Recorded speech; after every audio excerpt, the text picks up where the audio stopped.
మాట్లాడితే ఎవరికి అర్థం కాదు కాబట్టి నాయన మీ పరిశుద్ధమైన లేఖనములు మాటలు మాకు వినిపించమని కోరుకుంటున్నా ఆయన. మీ పక్షాన్ని బ్రతికే జీవితం మాకందరికీ దయచేయమని మీ ప్రియకుమారుడు లోకరక్షకుడు అయిన యేసుక్రీస్తు వారి పేరటి ప్రార్థన అడిగి వేడుకుంటున్నాము తన తండ్రి. ఆమేన్. ప్రభునందు ప్రేమ దేవుని వలన మొట్టమొదటిగా ఈ సమయాన్ని ఇచ్చిన దేవాది దేవుడికి మనస్ఫూర్తిగా వందనాలు, కృతజ్ఞతలు చెల్లించుకుంటూ మీ అందరికీ ప్రభు పేరున వందలు చెల్లించుకున్నానండి. కొద్ది మాటలు మనం తెలుసుకుని ఉంది కదా, విలువైన సంగతులు తెలుసుకున్నాం. మనం వింటున్న మాటలే, బైబిల్లో ఉన్న మాటలే. ఆ మాటలు జాగ్రత్తగా మనం అర్థం చేసుకోవాలి. ఈరోజు సమాజంలో ఉన్న క్రైస్తవులు ఏ విశ్వాసంతో ఉన్నారో చెప్తున్న సేవకులు కానించి పెద్ద పెద్ద బోధకుల దాకా ఏ విశ్వాసంతో ఉన్నారో అలాగే మనం కూడా ఉండాలా అని అంటే ఉండకూడదండి. సమాజంలో ఉన్న క్రైస్తవులందరూ ఎలా ఉన్నారు అలాగే ఉండాలి అన్నదే మన పద్ధతి కాదు. ఎలా ఉండాలి అని ఆలోచిస్తే క్రీస్తు బైబిల్లో ఏ మాటలైతే మాట్లాడారు, యేసుక్రీస్తు ప్రభువు వారు ఆనాడు అక్కడ కూడా ఉన్న శిష్యులకి ఏ సువార్త ప్రకటించారో, ఆనాడున్న ఆ సమాజంలో యేసు ప్రభువు గారు ఏ మాటలైతే చెప్పాడో ఆ మాటలు తగ్గట్టు మనం ఉంటేనే పరలోకానికి వెళ్ళడానికి అవకాశం ఉంటుంది పిల్లలు. రైతు మీరు మనసు దగ్గర ఎత్తుకొని ఆలోచించండి. ఎందుకంటే పిల్లల విలువైన సంగతులు ఇవి మనం మాత్రం పక్కన పెట్టుకుంటే మనకి అన్నాడు అర్థం కాదు. ఎందుకంటే ఈ మాటలు చాలా విలువైనవి మనకు తెలుసు. ఆ మాటలు వింటున్నాం. మనం ఏ ఆలోచనతో మనం వింటే మన బ్రతుకు బాగుంటుందనే సంగతి మనకు తెలియాలి. ఏ ఉద్దేశంతో క్రీస్తులకు మనం వచ్చామో అది మనకు తెలియాలి. యేసు ప్రభు గారు భూమి మీదకి ఎందుకు వచ్చారో తెలియాలి. యేసుక్రీస్తు ప్రభు గారు భూమి మీదకి ఎలా వచ్చారు, పంపించిన వారు ఉన్నారా లేకపోతే తనకు తానే వచ్చాడా అనే ఒక ఉద్దేశం మనకు కలిగి ఉండాలి. అలాగే ఆలోచించాలి కదా. ఎందుకంటే సమాజంలో ఉంటున్నట్టు మనం ఉంటే చాలా ప్రమాదంలోకి మనం వెళ్ళిపోతూ ఉంటాం. ఎందుకంటే మన సూచన కళ్ళనే 99.9 సగం వరకు కూడా యేసుక్రీస్తుని ఎలా విశ్వసిస్తున్నారన్న సంగతి మనకు తెలుసు. మనం కూడా అందులోంచి వచ్చిన వారమే. మనం కూడా సమాజంలో బతుకుతున్న ఒకప్పుడు యోహాను గారు ప్రపంచం మీద చాలా మంది శాస్త్రులు ఉన్నారు, పరిచయులు ఉన్నారు, చాలా మంది జ్ఞానవంతులు ఉన్నారు. కానీ వాక్యం ఎక్కడికి వెళ్ళిందని ఆలోచిస్తే అడవులో అరణ్యములో ఉంటున్న యోహాను దగ్గరికి వాక్యం వెళ్ళింది. అలాగే ప్రపంచ క్రైస్తవుల్లో ఉంటున్న మనకి పరిపూర్ణమైన వాక్యము అర్థమవుతుంది అంటే దాన్ని అర్థం చేసుకోకపోతే చాలా ప్రమాదం చేయాలి. ఆ ప్రమాదంలో మనం వెళ్ళకూడదు. అందుకనే పరిశుద్ధ గ్రంథంలోకి ఎందుకు మాటలు చూద్దాం. యేసుక్రీస్తు ప్రభువు భూమి మీద బతుకున్నప్పుడు ఏ మాటలైతే మాట్లాడేదో ఆ మాటలు మనం తెలుసుకున్నాం కదా. యోహాను రాసిన సువార్త 8వ అధ్యాయము చదువుతున్న లేఖనాలు మొట్టమొదటిగా మనం ఎలా ఉండాలన్న సంగతి, మనం ఎలాగంటే మనం జాగ్రత్తగా మనం దాన్ని అంగీకరిస్తామన్న సంగతి తెలుసుకున్నాం. యాకోబు రాసిన పత్రిక 1:21 చదువుదాం. ఆ తర్వాత వాక్యంలోకి వెళ్దాం. చాలా చోట్ల మీకు చదివి వినిపించాను, చాలా చోట్ల మనం విన్నాము ఆ మాటలు. అది మనందరికీ తెలిసే, కానీ మనం దాన్ని గుర్తించుకున్నాం కాబట్టి చాలా జాగ్రత్తగా మనం ఆలోచిద్దాం కదా. కొద్దిసేపు దేవుడు మాట్లాడుతాం. యాకోబు రాసిన పత్రిక 1:22 చూడండి జాగ్రత్తగా. మనకండి ఇది మీరు వినువారు మాత్రమై ఉండి మిమ్ముని మీరు మోసపుచ్చుకొనకుండా వాక్య ప్రకారము ప్రవర్తించిన వారమై ఉండండి. మిమ్ముని మీరు మోసం చేసుకోవచ్చు అని చెప్పాడు మొట్టమొదట. అర్థమవుతుందండి. నేను ఎక్కడ మోసపోతున్నామో అని ఆలోచిస్తే మనమే మోసపోతున్నాం. ఎలా మోసపోతున్నాము అంటే వింటున్న వాక్యాన్ని బట్టి మోసపోయే పరిస్థితి మనకు ఉంది. అర్థమవుతుందండి. వింటున్న వాక్యాన్ని బట్టి మర్చిపోయే ప్రవర్తన ఎక్కడ ఉందంటే మనలోనే ఉంది. అందుకే దేవుడు మంచి స్పష్టంగా రాయించాడు. మీరు వినువారు మాత్రమే మీరు ఉండి మిమ్ముని మీరు మోసపుచ్చుకోకుండా వాక్య ప్రకారము ప్రవర్తించిన వారినై ఉండి. ఎలా ఉండాలి మనం? వాక్యం జాగ్రత్తగా కదండి. ఈసారి వాక్యంలోకి వెళ్దాం కదా. ఇప్పుడు ఈ ఫస్ట్ ఎందుకు చదివించానంటే, వింటున్నా మనం ఏ మాట అయినా సరే కానీ వింటున్నా మనల్ని మనం మోసం చేసుకోకూడదు. ఫస్ట్ ఏం చేసుకోకూడదు? మనల్ని మనం మోసపుచ్చుకోకూడదు. ఇది మాత్రం మనలో ఉండాలి. ఏ వాక్యం వింటున్నావో మనకు తెలియాలి. పెద్ద పెద్ద సేవకులు కానించి మోసంలో ఉన్న సంగతి ఎలా తెలుస్తుంది అంటే, ఒకరు చెప్తే తెలుస్తుంది కానీ వాక్యం చదివితే మీకు క్లియర్గా నీకు అర్థమైపోతాయి. ఎవరు మనల్ని మోసం చేస్తున్నారు అన్న సంగతి ఎక్కడ తెలిసిపోతుంటే వాక్యాన్ని చదివితే మనకు అర్థమైపోతుంది. వాక్యాన్ని చదవలేని చెప్పు ఎవరు చెప్పినా విన్నప్పుడు, ఎవరు చెప్పినా వింటున్నాం అనుకోండి, అదే ఇక్కడ ఏమైనా మిమ్మల్ని మీరు మోసం చేసుకునే అవకాశం ఉంది. కాబట్టి మీరు జాగ్రత్తగా ఉండండి. ఎలా ఉండాలి? జాగ్రత్తగాను. ఏ జాగ్రత్తగా ఉండాలి? ఏ మాట నువ్వు వింటున్నావో అది వినాలి. యేసు భూమి మీదకి ఎలా వచ్చాడు? యేసు భూమి మీదకి తనే వచ్చారా లేకపోతే ఎవరన్నా పంపించారా? యేసు ఒక్కడే ఉన్నారా లేకపోతే ఇంకా ఎవరన్నా ఉన్నారా అన్న సంగతి మనకి తెలియాలి. ఇది తెలుసుకోవాలి. మీరు సమాజంలో నుండి చాలా రకరకాలైన బోధనమైన సంగతి మనకు తెలుసు. అదేవిధంగా వాక్యం వింటున్నాం కాబట్టి క్లియర్గా మనకు తెలియదు. కాబట్టి అర్థం చేసుకోండి. కొద్దిగా మనసు పెట్టి దేవుడి మీద మనసు పెట్టి వాక్యాన్ని ప్రేమిస్తే అర్థమవుతుంది, లేకపోతే అర్థం కాదు. చాలా కాలం నుంచి మాట్లాడుకుంటున్నాం. మన బ్రతుకు బాగోవాలి, మన ప్రవర్తన బాగోవాలి. చనిపోయిన తర్వాత దేవుడి మీద లోకానికి వెళ్ళడానికి అవకాశం ఉండాలి కదా. దాని గురించి ఎంత ప్రాగులు మనం ఎలా మాట్లాడుకున్నాక అవకాశం ఇచ్చింది దేవుడు. నేర్చుకున్నాం. ఈసారి యోహాను సువార్త ఏంటంటే, యోహాను రాసిన సువార్తలు అంటే యోహాను సువార్త 8వ అధ్యాయము 16 చదువుతాం. ఫస్ట్ 8:16. నేను ఒక్కడనై ఉండక నేను నన్ను పంపిన తండ్రి కూడా ఉన్నాము కనుక చాలు తండ్రి. చాలు. ఇక్కడ ఏమన్నాడు యేసుప్రభువు గారు? నేను ఒక్కడనై ఉండక, నేను ఒక్కడనై ఉండలేదు. అలాగని నాకు నేనే భూమి మీద రాలేదు. అర్థం చేసుకోలేదు మీరే. నేను ఒక్కడనే ఉండలేదు, అలాగని నాకు నేరుగానే భూమి మీదకి నేను రాలేదు. కానీ ఇక్కడ ఏమన్నాడు? నేను నన్ను పంపిన తండ్రి కూడా ఉన్నాము కనుక. ఎవరున్నారు ఇప్పుడు? ఎవరున్నారు చెప్పండి? యేసు ప్రభు ఉన్నారు. యేసు ప్రభుని భూమి మీదకి పంపించిన మహానుభావుడు దేవుడు ఉన్నాడు అని ఇక్కడ మీకు స్పష్టంగా అర్థమైంది. అర్థమైందండి? అర్థమైంది. అర్థం చేసుకోండి. అర్థమైంది. ఇంటికి చెప్తారు కూడా ఎంత వివరంగాను అంటే, సమాజం మీద పెద్ద పెద్ద వారందరూ కూడా యేసు ప్రభు దేవుడు, యేసు ప్రభు పరిశుద్ధాత్మ, యేసు ప్రభు తండ్రి, యేసు ప్రభు మళ్ళీ యేసు ప్రభు వచ్చిన చదువుతున్న వారు చాలా మంది భూమి మీద ఉంటున్నారు. కాబట్టి అలా మోసపోకూడదు. కాబట్టి మనం జాగ్రత్తగా ఆలోచిస్తుంది కదా. అర్థవుతుందండి? చాలా జాగ్రత్తగా అర్థం. అక్కడ ఏమన్నాడు?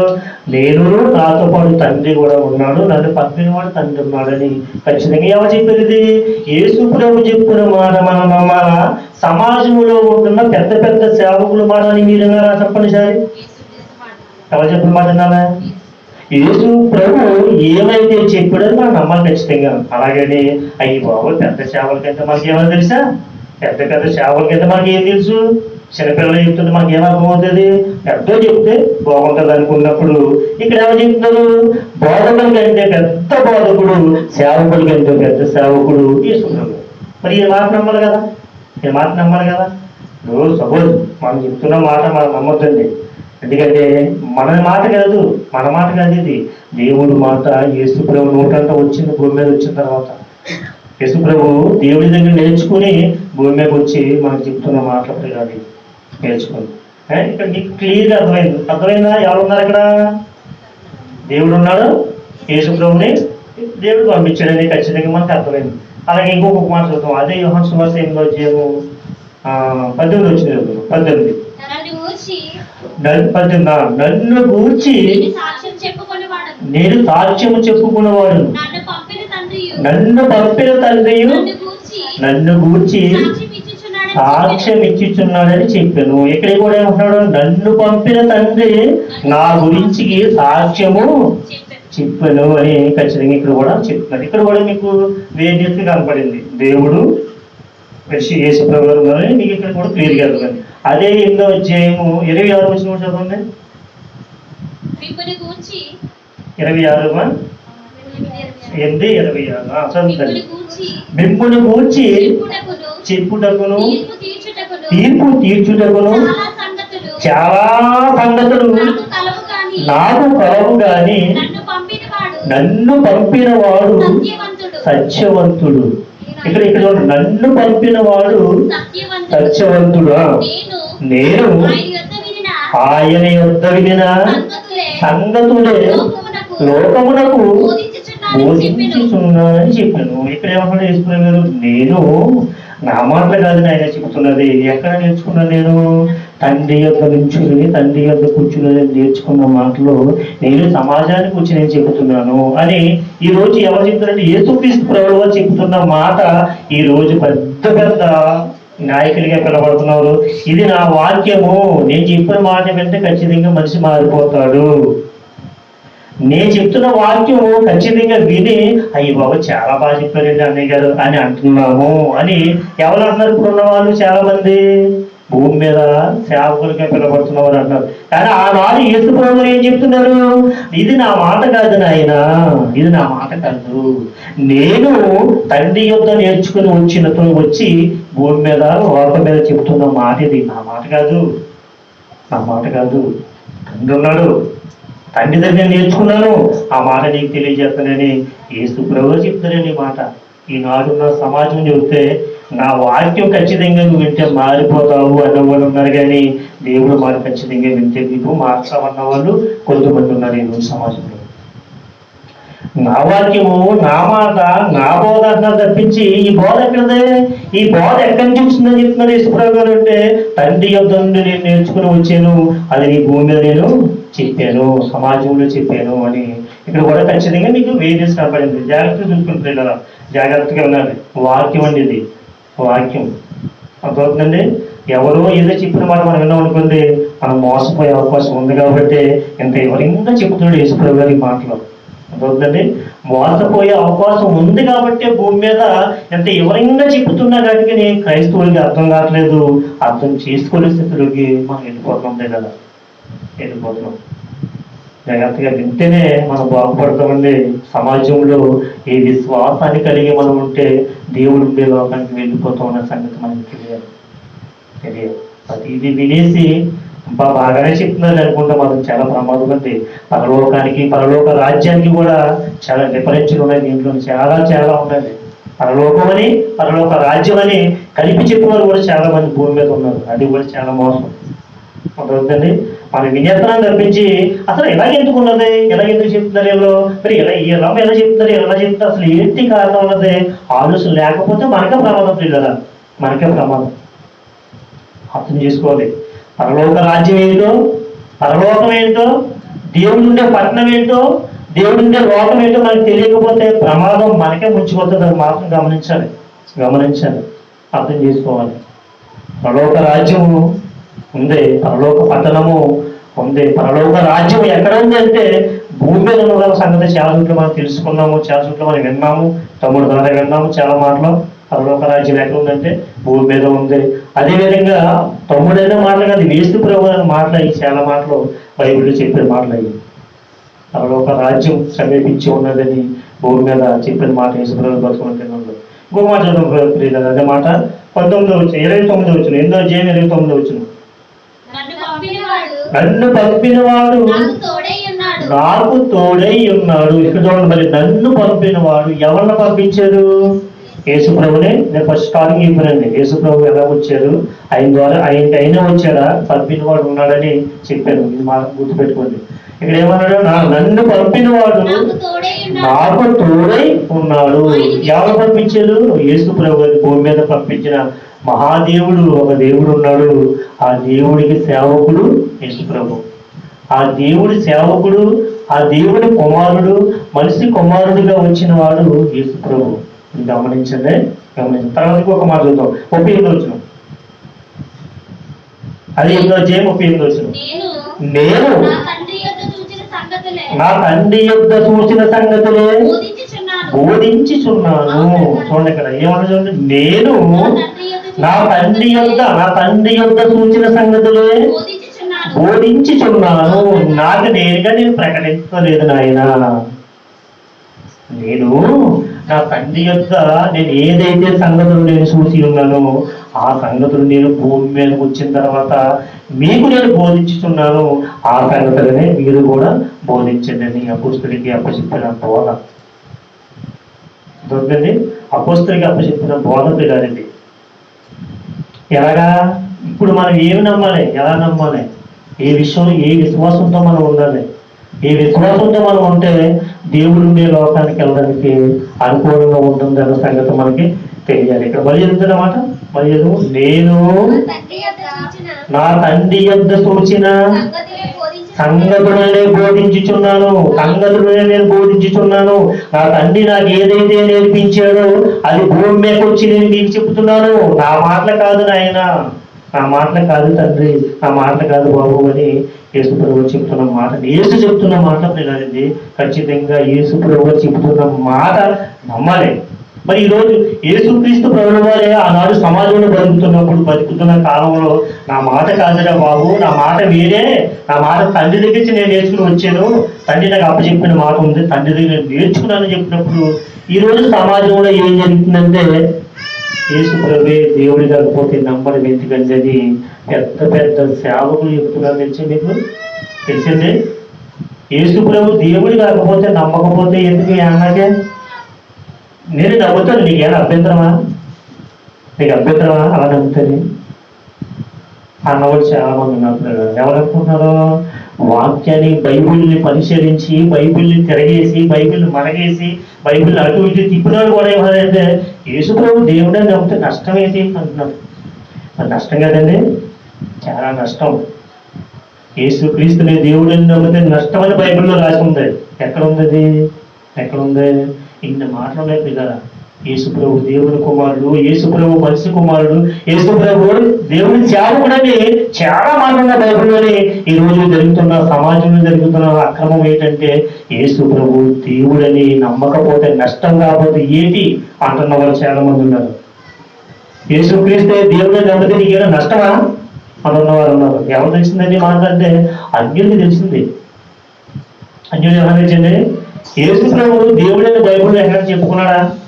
యేసు ప్రభు దేవుడు అని చెప్తున్నారు వీళ్ళు అని ఎవరు చెప్తారంటే డిబేట్లలో అడిగినప్పుడు చాలా మంది అడిగితే సమాధానం లేదు, ఎవరికైనా సమాధానం లేదు.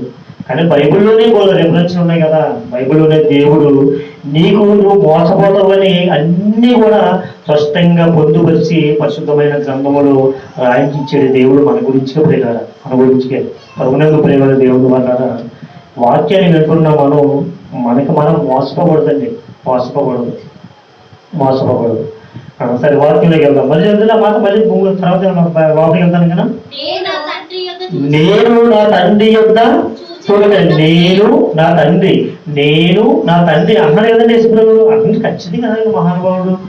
దాని ఆయన నేనే దేవుడిని కాదురా బాబు, నేనే పరిశుద్ధాత్మని కాదురా నాయన, తండ్రి ఉన్నాడు, అలాగే పరిశుద్ధాత్మ ఉన్నాడు, అలాగే నేను కూడా ఉన్నాను అని యేసుప్రభు చెప్తుంటే యేసుప్రభు దేవుడే నమ్మితే నీకైనా ఇబ్బందా, నీకైనా నష్టమా? నేను నమ్ముతాను అన్నవాళ్ళు చాలా మంది ఉన్నప్పుడు మాకు తెలుసుకోవాలి, గమనించాలి. మన మాటలు కాదు, ఎవరి మాట కాదు, బైబిల్లో యేసుప్రభు ఏ మాట అయితే చెప్పాడు అది నమ్మకపోతే మనకు ప్రమాదం. ఓకే, నేనే నా తండ్రి యొక్క చూచిన సంగతులే బోధించుచున్నాను అని చెప్పాడు. అక్కడ ఆలోచించాడు. సరే మత్తయి సువార్తకి వెళ్దామండి. సరే మత్తయి సువార్త 3వ అధ్యాయము 16 మత్తయి సువార్త 3వ అధ్యాయం 16. యేసు బాప్తిస్మము పొందిన వెంటనే నీళ్ళలో నుండి గొట్టునకు వచ్చెను. ఇదిగో ఆకాశము తెరవబడి దేవుని ఆత్మ పావురము వలె దిగి తన వేదికి వచ్చుట చూశారు. ఇక్కడ బాప్తిస్మం తీసుకున్నారండి. బాప్తిస్మం తీసుకున్నది యేసుప్రభు గారు. ఒంటికి వచ్చినప్పుడు ఆకాశం తెరవబడి ఏమొచ్చిందండి? దేవుని ఆత్మ. మరి ఇక్కడ బాప్తిస్మం పొందడంలో యేసుప్రభు భూమి మీద ఉన్నారు. అర్థమవుతుందండి. యేసు ప్రభు భూమి మీద నీళ్ళలోంచి బాప్తిస్మం పొందుకుని వస్తున్నారు. కానీ ఇక్కడ మళ్ళీ ఏమన్నాడు? దేవుని ఆత్మ. దేవుడు ఎక్కడ ఉన్నది? ఆకాశము తెరవబడి దేవుని ఆత్మ పావురం వలె ఎక్కడికి వచ్చింది? ఎక్కడికి వచ్చింది? యేసు దగ్గరికి వచ్చింది. అంటే ఇక్కడ వేరే ఉన్నప్పుడు దేవుడు ఉన్నాడు కదండి. దేవుడు ఉన్నాడు. దేవుని ఆత్మ ఎలా వచ్చింది? పావురం వలె భూమి మీద వచ్చి యేసు ప్రభు మీద ఉన్నది. ఇక్కడ యేసు ప్రభు భూమి మీద ఉన్నాడు, తండ్రి పరలోకంలో ఉన్నాడని ఇక్కడ తిరిగి మీకు అర్థమైందా లేదా? అర్థమైందా? అర్థం చేసుకోండి. దేవుడు వేరేగా ఉన్నాడు, యేసు ప్రభు గారు వేరేగా ఉన్నారు. ఇంకొక మాట చూద్దాం కదా. అదే మత్తయి రాసిన సువార్త 4వ అధ్యాయము 3-6 వచనాలు చదువుతుంది. మత్తయి రాసిన సువార్త 3వ అధ్యాయము 4వ అధ్యాయము క్షమించండి 4వ అధ్యాయము 4వ అధ్యాయము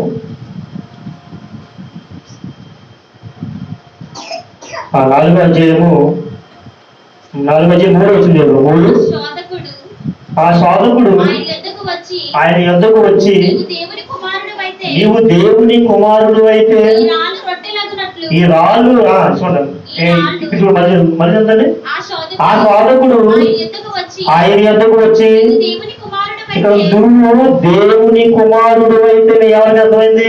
ఎవరు చెప్తుంది మాట? ఎవరు చెప్తారు ఇది? ఇక్కడ చూడండి, మీరు మాకు క్లియర్ గా అర్థం చేసుకోవాలి. ఈ మాట ఎవరు చెప్తున్నారు యేసుప్రభు గారికి? ఈ మాట ఎవరు చెప్తున్నారు యేసుప్రభు గారికి? సాతాను చెప్తుంది. ఏం చెప్తుంది? ఈ మాటలో తెలుసుకోవాలి ఎవరు మాట్లాడుతున్నారు, ఎవరు వింటున్నారు, ఎవరో ఈ మాట ఎవరు చెప్తున్నారు అన్న సంగతి మనకు బైబిల్లో తెలియాలి. లేదు, ఈ మాట చదువుకుంటాం కదా, మనకు తెలియాలి. అప్పుడు చూడు, ఈ శోధకుడు అంటే ఎవరో ఆ శోధకుడు ఆయన ఎందుకు వచ్చాడు? ఎవరు ఎందుకు వచ్చాడు? యేసు ప్రభువుకి వచ్చాడు శోధకుడా. నీవు దేవుని కుమారుడు అయితే ఈ రాళ్ళు రొట్టెలైనట్లు ఆజ్ఞాపించమని అని నువ్వు ఇక్కడ ఏం చెప్తుంది చూడండి. సాధువుడు వచ్చాడు. యేసు ప్రభు ఎవరికి అర్థమైందంటే సాతానికి ఇతను దేవుడి కుమారుడు అర్థమైంది తప్పించి ఈ రోజు సమాజంలో ఉన్న సేవకులకి విశ్వాసులకి ఈయన దేవుని కుమారుడని తక్కువ మందికి అర్థమైంది. ఇక్కడ ఎవరికి అర్థమైందంటే శోధకుడు అంటే శాతానికి అర్థమైంది ఇతను దేవుని కుమారుడు, ఇతను దేవుడు కాదు. ఇతను దేవుడు అయితే మాత్రం కాదు. దేవుడు ఉన్నాడు, కుమారుడు ఉన్నాడు కాబట్టి ఇక్కడ ఏమన్నాడు? దేవుడు కాదు, దేవుని కుమారుడు భూమి మీదకి వచ్చాడు కాబట్టి ఈయన ఏం చేయాలి? ఇప్పుడు శోధించాలి అన్నదే సాతాను లక్షణం. ఎవరు తెలిసిందిరా బాబు అంటే నిన్ను నన్ను దేవుని యొక్కకి రాకుండా ఆగుతున్నదే ఒక శోధకుడు ఉన్నాడే, సాతాను ఉన్నాడే. ఆయనకి అర్థమైంది దేవుని కుమారుడని. నీకేమర్థమైంది? దేవుడు నమ్ముతున్న మనకి ప్రపంచంలో యేసుక్రీస్తు ప్రభువు వారు వచ్చి ప్రపంచ మానవాళి నిమిత్తం ప్రాణం పెట్టినందుకు మనందరం ఆయన దగ్గరికి వచ్చాం కదా, బాప్తిస్మం ఆయన దగ్గరికి వచ్చాం కదా. వచ్చేందుకు నీకేమర్థమైంది? సమాజానికి ఏమర్థమైంది అని ఆలోచిస్తే సమాజానికి అర్థమైంది చాలా తక్కువ పని కదా, చాలా తక్కువ. ఎంత క్లియర్గా బైబిల్లో ఉన్న ప్రతి ఒక్క మాట మనం ఆలోచించాలండి, క్లియర్గా అర్థమైపోతుంది కదా, ప్రతి ఒక్కరికి క్లియర్గా అర్థమవుతుంది. శోధకుడు వచ్చాడు, యేసు ప్రభువుని శోధిస్తున్నాడు. నువ్వు దేవుని కుమారుడు అయితే ఖచ్చితంగా ప్రశ్న అడుగుతుందండి. అప్పుడు ఏమవుతుంది చూడ, అక్కడ ఈ రాళ్ళని రొట్టె కింద చేసుకోమంటుంది. ప్రభునందు ప్రేమ దేవుని వాళ్ళారా, ఏ వాక్యాన్ని వింటే మనం పరలోకానికి వెళ్తామో ఆ వాక్యం మన హృదయంలో లేకపోతే ఏ క్షణాన్నే మన ఈ జీవితం ఆగిపోతుందో తెలియదు. కాబట్టి నరకానికి వెళ్ళిపోయే అవకాశం ఉంటుంది. ఆ విశ్వాసంలో మనం ఉండాలి. ఒక మాట చూద్దామండి. అదే కదమ్మా, ఆలోచన అందుకు ఆయన ఆలోచన నీవు దేవుని కుమారుడు అయితే కిందకి దూకుము. చాలండి. నీవు దేవుని కుమారుడు అయితే ఎవరు అడుగుతాడండి? యేసు ప్రభువుని సాతాను ప్రశ్నతో అడుగుతుందన్నమాట. నీవు దేవుని కుమారుడు అయితే కిందకి దూకే ఎందుకంటే దేవదూతలు వచ్చి నేను పట్టుకుంటే దేవుడు కుమారుడు కదని ఇక్కడ ఒక ఒక శాతాను యేసుప్రభుని శోధిస్తున్నప్పుడు దానికి తెలిసిందండి దేవుని కుమారుడు వైపు కిందకి దూరము. మరి ఈ రోజు సమాజంలో దేవుడు దేవుడు దేవుడే అని చెప్తున్న వారికి ఏం అర్థమైందని ఆలోచిస్తే దీన్ని బట్టి మీకు అర్థమైపోవాలి బైబిల్ని సరిగా అర్థం చేసుకోవడంలో కూడా తేడా ఉంది. ఆనాడు ఉన్న సమాజంలోనే అడుగులో ఉంటున్న యోహాను దగ్గరికి వాక్యం ఎందుకెళ్ళింది? ఆనాడు శాస్త్రులు ఉన్నారు, పరిచయులు ఉన్నారు, జ్ఞానవంతులు ఉన్నారు, రాజులు ఉన్నారు, పెద్ద పెద్ద మేధావులు కూడా ఉన్నారు. ఈనాడు ఎలాగైతే ఉన్న సమాజంలో పెద్ద పెద్ద జ్ఞానవంతులు ఎలాగైతే ఉన్నప్పుడు ఆ వాక్యము ఎక్కడికి వెళ్ళింది? అరణ్యంలోకి యోహాను దగ్గరికి ఎలాగైతే వెళ్ళిందో బాగా అర్థం చేసుకున్నప్పుడు కదా ఎలాగెళ్ళింది? ఆనాడు ఉంటున్న జ్ఞానంలోంచి కూడా వాక్యము యోహాను దగ్గరికి వెళ్ళింది అడుగులోకి.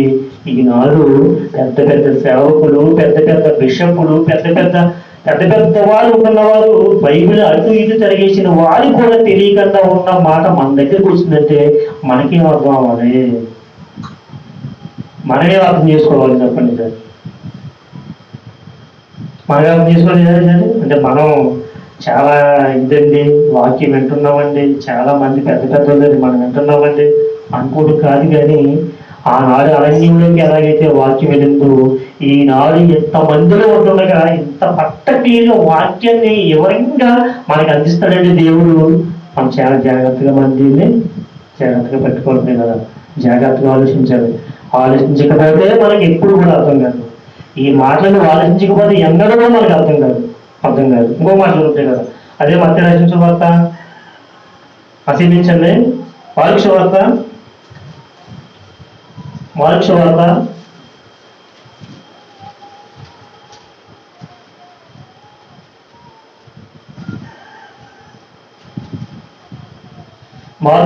1వ అధ్యాయము 1వ అధ్యాయం 1వ నుంచి చదువుతాను. మార్కు సువార్త 1వ అధ్యాయము 1 నుంచి చదువుతామా? దేవుని కుమారుడైన యేసు క్రీస్తు సువార్త ప్రారంభము. చదవండి. దేవుని కుమారుడైన యేసు క్రీస్తు. చూడమని కుమారుడిని అనుకుంటామని ఇక్కడ ఏమన్నాడు? ఇక్కడ దేవుని కుమారుడైన యేసు క్రీస్తు. యేసు క్రీస్తు సువార్త ప్రారంభము. సాధండి. దేవుడు కుమారుడు యేసు క్రీస్తు అని ఇక్కడ కూడా క్లియర్ గా మనకి అర్థమవుతుంది. దేవుడు కుమారుడు యేసు క్రీస్తు. దేవుని కుమారుడు యేసు క్రీస్తు అని ఖచ్చితంగా బైబిల్లో రాయించబడ్డారు. దేవుడు కుమారుడు అయిన యేసు క్రీస్తు అని పేరుతోనే ఎలా ఉంది? పేరుతోనే దేవుడు కుమారుడైన యేసు క్రీస్తు అని ఎంత స్పష్టంగా ఉంది కదండి? ఉంది, బైబిల్లో ఉంది. మరి ఈ మాటలన్నీ పట్టుకుని సమాజంలోకి ఎలా వెళ్ళిపోతున్నారు అంటే తప్పుదావు వెళ్ళిపోతున్నారు చాలా మంది ఉన్నారు. అందుకే మన జాగ్రత్తగా ఉండాలని వాక్యము చాలా వివరంగా దేవుడు మనం ప్రేమించి మన ద్వారా తెలియజేస్తున్నప్పుడు కదా మనం అర్థం చేసుకుంటే మంచిది. అర్థం చేసుకోకపోతే మనకి అర్థం కాదు. అదే అధ్యాయము 11 వచ్చిందండి. అదే 1:11. మరియు నీవు నా ప్రియ కుమారుడు. ఇక్కడ మాట్లాడతారు, ఇక్కడ చెప్తారు ఈ మాట. దేవుడు మాట్లాడుకుంటారు ఇక్కడ. అర్థమవుతుంది? దేవుడు చెప్తున్న మాట. మరియు నీవు నా ప్రియ కుమారుడవు, నీ యందు నేను ఆనందించుచున్నానని ఒక శబ్దము ఆకాశం నుండి వచ్చెను. ఎక్కడి నుంచి ఉంది శబ్దము? యేసు ప్రభువు భూమి మీద ఉన్నప్పుడు వచ్చిన మాట ఏంటంటే, నువ్వు నా ప్రియ కుమారుడు. నాయనా నువ్వు నా ప్రియ కుమారుడు, నేను భూమి మీద నేను పంపించనే, నీ యందు నేను ఆనందించుతున్నానని. దేవుడు యేసుక్రీస్తుని పంపించి కుమారుడు ద్వారా ఆనందించేవాడు దేవుడు ద్వారా. ఈరోజు మన నిమిత్తము దేవుడు ఆనందించాలి, మన నిమిత్తము దేవుడు సంతోషించాలి. ఆ సంతోషించినప్పుడు మనం ఏ రోజైతే ఈ కాలాన్ని దేవుడు ఇచ్చిన సమయాన్ని ముగించిన తర్వాత ఎప్పుడైతే వెళ్ళిపోయామో అప్పుడు అంటాడు, నాయన నీ గురించి భూమిపై నేను పంపించినందుకు నీ ఎందు నేను సంతోషించాను, నీ ఎందు నేను ఆనందపడ్డాను, రాబాబని నిన్ను పరలోకానికి తీసుకెళ్లే అవకాశం ఉంటుంది, లేని ఎడల నరకానికి వెళ్ళిపోయి కూర్చునేపోతుంది. అర్థమవుతుందండి? ఎంత బాగుందండి బైబిల్లో మాటలు, ఎంత స్పష్టంగా చెప్పాడండి దేవుడు మాట్లాడింది. అదే మార్క్స్ వార్త, ఇంకా మాట చదువుతాడా? అదే మార్క్స్ వార్త 3వ అధ్యాయం 11 3:11. అదే మార్క్స్ వార్త 3:11. చూడండి, అపవిత్రాత్మలు పట్టినవాడు ఆయన చూడగానే ఎవరు చూస్తున్నాడు? అపవిత్ర ఆత్మలు పట్టినవాడు ఒకడు ఉన్నాడు. ఆయన అనగానే యేసుప్రభు గారిని. అర్థమవుతుంది? ఆయన మరి దేవుడి కదండి. ఆయన అనగానే యేసుప్రభు. ఆయనను చూడగానే ఆయన ఎదురు సాగలపడి నీవు దేవుని కుమారుడు అని చెప్పుచు కేకలు వేసిరి. ఇక్కడ ఎవరంటారండి? అపవిత్ర ఆత్మను పట్టినవాడు. మనకలాగా జ్ఞానం కొన్నవాడు కాదు. అర్థమవుతుందండి? మనం ఇంకా క్రీస్తును నమ్మి బాప్తిసం పొందుకుని వారం సంఘానికి వెళుతూ వారం ప్రార్థనకి వెళుతూ ఎక్కడ ప్రార్థన జరిగితే అక్కడికి వెళుతున్న మనకు అర్థం కాంది. ఎవరికి అర్థమైంది? ఇక్కడ అపవిత్ర ఆత్మ పట్టిన వారికి అర్థమైంది. క్రీస్తును నమ్ముతున్న వారికి అర్థం కాలేదు. క్రీస్తును ధరించుకుంటున్న వారికి మనకు అర్థం కాలేదు. యేసుప్రభువుకి వస్తే పరలోకంలో అర్థం ఉన్న వారికి మనకు అర్థం కాలేదు. ఏమర్థం అవ్వలేదు?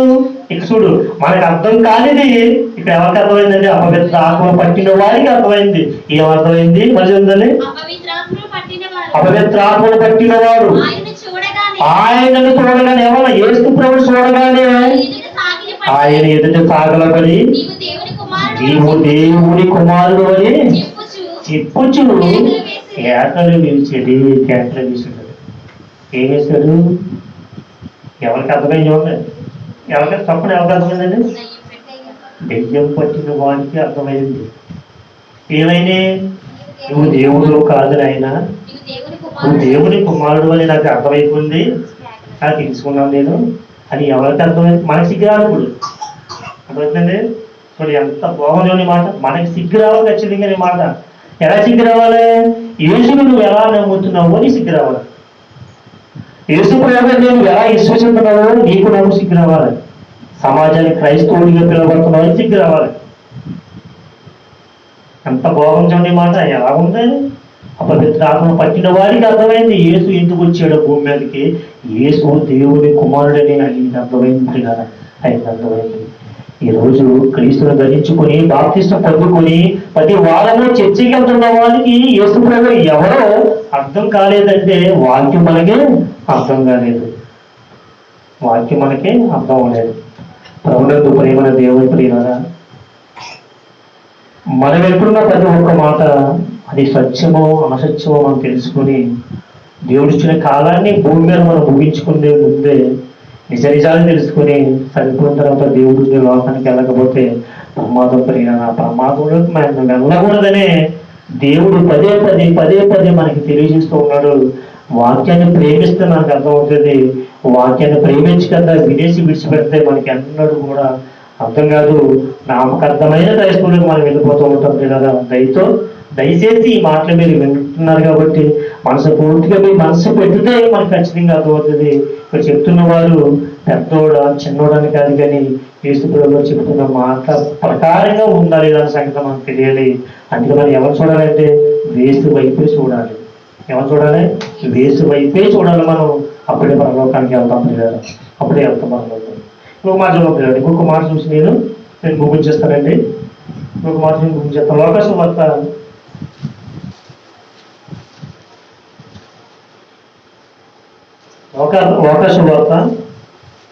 10వ అధ్యాయము. లోకాసు వార్త 10వ అధ్యాయము 22 వచనం. 10వ అధ్యాయము 22 వచనం. సమస్తమును నా తండ్రి చేత సమస్తమును నా తండ్రి చేత నాకు అప్పగింపబడి ఉన్నది. ఎవరు అప్పచెప్పారండి? దేవుడు యేసుప్రభువుకి చెప్పండి మీరు. ఎవరు? మరి ఉంటుంది సమస్తమును నా తండ్రి చేత. చూడండి, సమస్తమును. నాకు ఒక తండ్రి ఉన్నాడు. అమ్మా, మీరు నన్ను నమ్ముతున్న మీరు, నన్ను ధరించుకుంటున్న మీరు ఏం తెలుసుకోవాలంటే సమస్తమును నా తండ్రి చేత నాకు అప్పగింపబడి ఉన్నది. కుమారుడు ఎవడు? తండ్రి తప్ప మరి ఎవడును ఎరుగడు. తండ్రి ఎవడు? కుమారుడు. కుమారుడు ఎవడని ఆయనను బయలుపరచుడు. ఎవరు బయలుపరచడం వచ్చాడండి? యేసుప్రభు గారు తండ్రిని బయలుపరచడానికి భూమి మీద వచ్చాడు పిల్లల. యేసుప్రభు తండ్రి గురించి చెప్పడానికి వచ్చారు. తండ్రి గురించి పరిశీలన వచ్చాడు భూమి మీద యేసుప్రభు గారు. వచ్చి నాయన నాకు ఒక తండ్రి ఉన్నాడు, మనందరికీ తండ్రి ఉన్నాడు, సమస్తము చేసిన వాడు ఒకడు ఉన్నాడు, అదే మన తండ్రి అయిన దేవుడు. ఆ తండ్రి కుమారుడిని నేను భూమి మీదకి రావడం జరిగింది, నిన్ను పంపించిన వాడు దేవుడు ఉన్నాడని చెప్పడానికి వచ్చిన మహానుభావుడు యేసుప్రభు. సమస్తమును నా తండ్రి చేత నాకు అప్పగింపబడి ఉన్నది. సమస్తము నాకు అప్పచెప్పాడు. నాకు తండ్రి ఉన్నాడు. ఈ భూమి మీద బతుకుతున్న ఇద్దరు కుమారులు ఉందనుకోండి, ఆ కుమారులకి ఆస్తి అంతస్తు ఉందనుకోండి, ఆ తండ్రి సంపాదించిందంతా ఎవరికి అప్పచెప్తాడండి? ఎవరికి అప్పచెప్తాడు? కుమారులకి ఇద్దరికి అప్పచెప్తాడు. ఒక కుమారుడు అయితే ఆ కుమారుడు ఒకరికి అప్పచెప్తాడు, లేదనుకోండి ఇద్దరికి అప్పచెప్తాడు. ఇద్దరికి అప్పచెప్పి ఏం చేస్తాడు? ఇవ్వనైనా ఈ శీర్షకు నీకు, ఈ శీర్షకు నాకని సమస్తము అప్పచెప్పి ఏం చేస్తాడు? తర్వాత నాయన నేను బతుకున్నంత కాలము కొద్దిగా పెంచేసి మీరు చూడండి అని అప్పచెప్తాడు. కానీ ఈ రోజు ఏంటంటే ముందుగానే కొద్దిగా ఉంచుకున్నాడు తల్లిదండ్రులు. ఎందుకంటే కొడుకులు బాగుంటుంది కాబట్టి ఏం చేస్తారు? ఇప్పుడు బతుకుని కానీ సంపెత్తారని ఇప్పుడు ఏం చేస్తారంటే వాళ్ళ పేద కొద్దిగా ఉంచుకొని, ఇది కూడా మా అనంతరము కూడా మమ్మల్ని చూస్తే ఈ ఆమెకి చెందిందని కాంతి రాసి అప్పుడు ఉండేవాళ్ళు ఉన్నారు ఇప్పుడు. కానీ ఆనాడు యేసుప్రభువు ఏమంటే సమస్తమును తండ్రి నాకు అప్పచెప్పాడు అని. అంటే తండ్రి దేవుడు, తండ్రి అయిన దేవుడు యేసుప్రభు గారికి సమస్తము అప్పచెప్పడింది. తండ్రి కుమారుడు వేరుగా ఉన్నారని ఖచ్చితంగా మనం నమ్మాలి. ఇంకొక మాట చూద్దాం. 9వ లోకసువార్త 9వ అధ్యాయం 35వ వచనం. లోకసువార్త 9వ అధ్యాయం 35వ వచనం. మరియు లోకసువార్త 9వ అధ్యాయము 35వ వచనం. 35వ వచనం కదా. లోకసువార్త 9వ అధ్యాయము 35వ వచనం. మరియు ఈయన నేను ఏర్పరచుకొనిన నా కుమారుడు. చూడండి ఇక్కడ ఏమంటారు? మరియు ఈయన నేను ఏర్పరచుకొనిన నా కుమారుడు. నేను ఏర్పరచుకున్న నా కుమారుడా.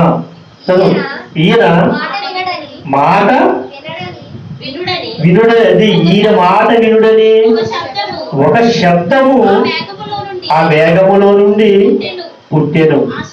ఆ శబ్దము వచ్చిన తరువాత యేసు మాత్రమే అగుపడికి ఏం జరిగిందండి? ఇప్పుడు కదా యేసుతో పాటు కొద్దిమంది శిష్యుల్ని ఒక కొండ మీద తీసుకెళ్ళాలి. మేఘం వచ్చి మేఘం మీద వచ్చిన శబ్దమే మంచిగా 35 వచ్చిన మరియు ఈయన నేను ఏర్పరచుకున్న నా కుమారుడని మేఘం మేచి ఒక శబ్దం వచ్చింది. ఎవరి నుంచి చూసిందంటే దేవుడు చెప్తున్న మాటని. ఈయన నా కుమారుడు, నేను ఏర్పరచుకున్నాను నా కుమారుడిని, భూమి మీదకి నేను పంపించిన నా కుమారుడు పుట్టినాడని ఈ మాట చెప్పడం జరిగింది. పిల్లలు మాట చెప్పడం జరిగింది. దీన్ని బట్టి మీకు ఏమర్థమైందో నాకైతే తెలియదు, కానీ ఖచ్చితంగా బైబిల్లో యేసుక్రీస్తు వారు చెప్తున్న ప్రతి మాట, ఇప్పుడు దాకా చెప్తున్న మాటలన్నీ కూడా అంటే యేసుప్రభు చెప్తున్న మాటలన్నీ. ఇప్పుడు దాకా మనం ఏమైతే చెప్పుకున్నామో ఆ మాటలన్నీ కూడా యేసుప్రభు చెప్తున్న మాట. పిల్లలు నా మాట కాదు, బైబిల్ మాట కాదు, ఎవరి మాట ఇన్ని చెప్పిన మాట కూడా కాదు. ఇది యేసుప్రభు చెబుతున్న మాట. ఇది నేను మీకు ఈ మాట నేను చదువుకుని నేను మీకు తెలియజేస్తాను పిల్లల. ఇది మీరు ఏం చేయాలి? సరే, దాన్ని మీరు అర్థం చేసుకోవాలి. ఒక మాట చూసి నేను ముగించేస్తాను పిల్లల చివరిగాను. ఇప్పుడు మనం ఏ విశ్వాసంతో మనం ఉంటే అది మనకి క్రీస్తులకు మనం వెళ్తాం, మన సంగతి మనకి ఖచ్చితంగా ఒక మాట చూసి నేను ముగించేస్తాను. యోహాను రాసిన మొదటి పత్రికలోకి వెళ్దాం. యోహాను రాసిన మొదటి పత్రికలోకి వెళ్దామండి. సరే, యోహాను రాసిన మొదటి పత్రిక 2వ అధ్యాయం 1 చదువుతుంది కదా. యోహాను రాసిన మొదటి పత్రిక 2వ అధ్యాయము 1వ వచనం చదువుదాం.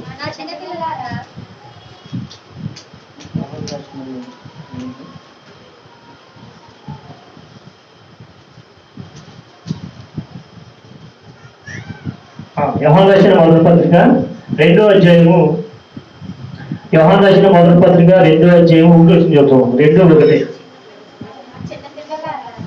అదే కదండి.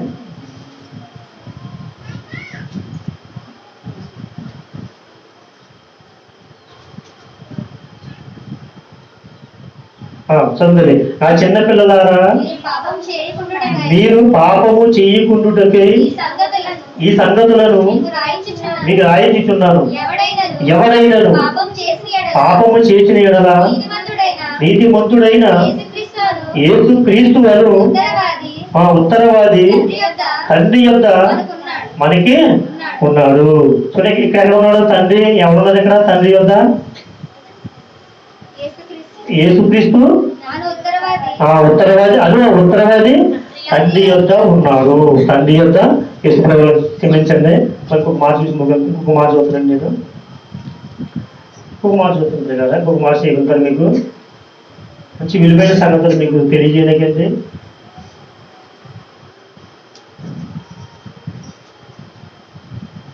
యోహాను రాసిన మొదటి పత్రిక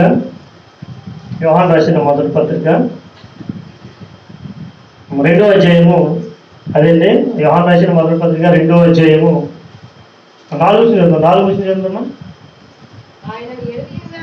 ఆయనను ఎరిగి ఉన్నానని చెప్పుకొనుచు ఆయన ఆజ్ఞలను గైకొనని వాడు అబద్ధికుడు.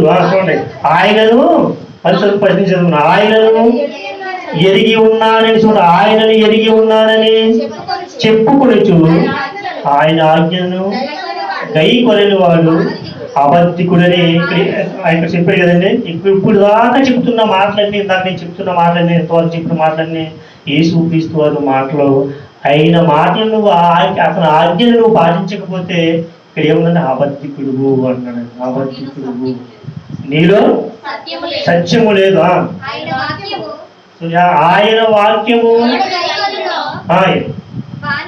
వారిలో దేవుని ప్రేమ నిజముగా పరిపూర్ణము.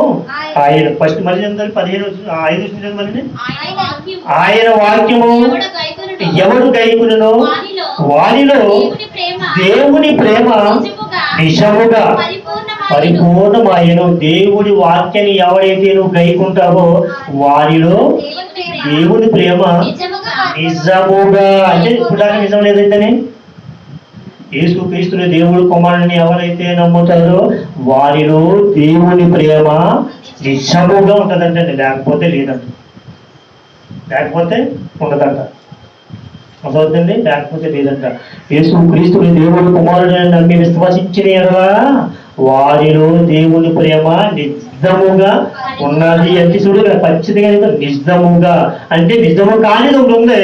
అది ఏంటి అంటే మొత్తం అంతా కలిపి తెలుపుతున్నవారు, మొత్తం అంతా కలిపి చెప్తున్న వారిలోనే ఏమి లేదంటే దేవుని ప్రేమ లేదు. నిజముగా దేవుని ప్రేమ లేదు. దేవుని ప్రేమ ఉన్నవాడు ఖచ్చితంగా లోబడి బతుకుతాడు. దేవుని ప్రేమ ఖచ్చితంగా ఉన్నవాడు ఎదుటి వాడిని ప్రేమించి ఈ మాటలు చెప్పి పరలోకానికి తీసుకెళ్లే గుణలక్షణాలు ఆల్లో ఉంటాయి. పిల్లలు ఆల్లో ఉంటాయి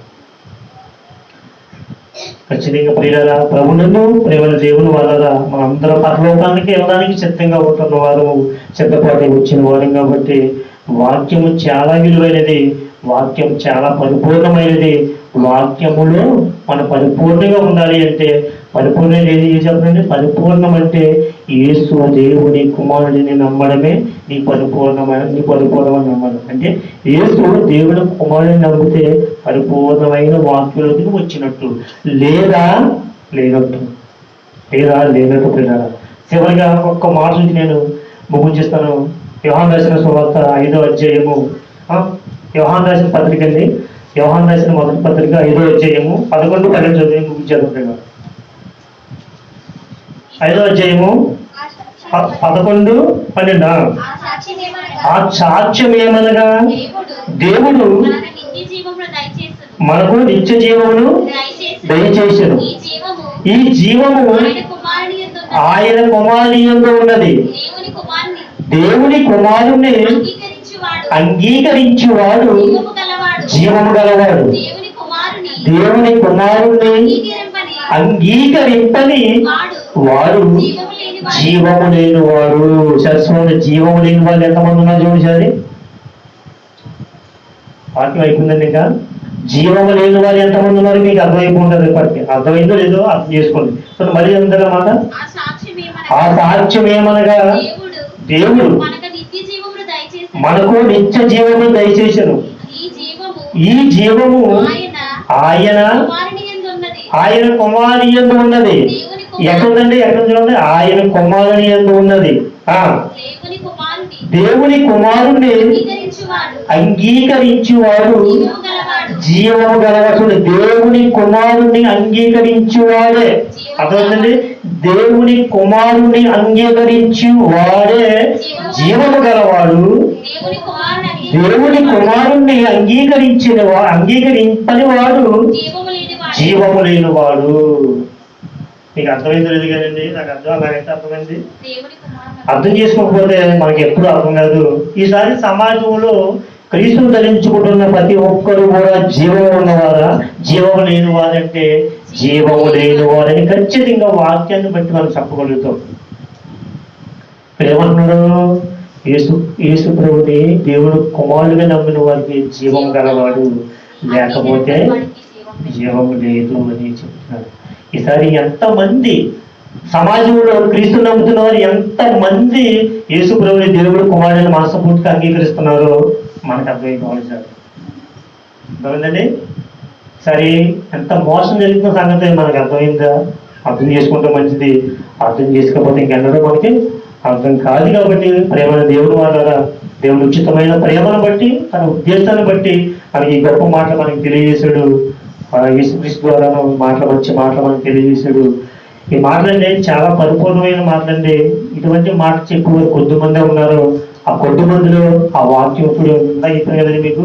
అరణ్యములకు వాక్యం ఎలాగైతే వెళ్ళిందో అలాగే మన దగ్గరికి వాక్యం వచ్చిన కదా దాన్ని చూసుకుంటే మనం ఎన్నడూ కూడా మనం బతకలేము.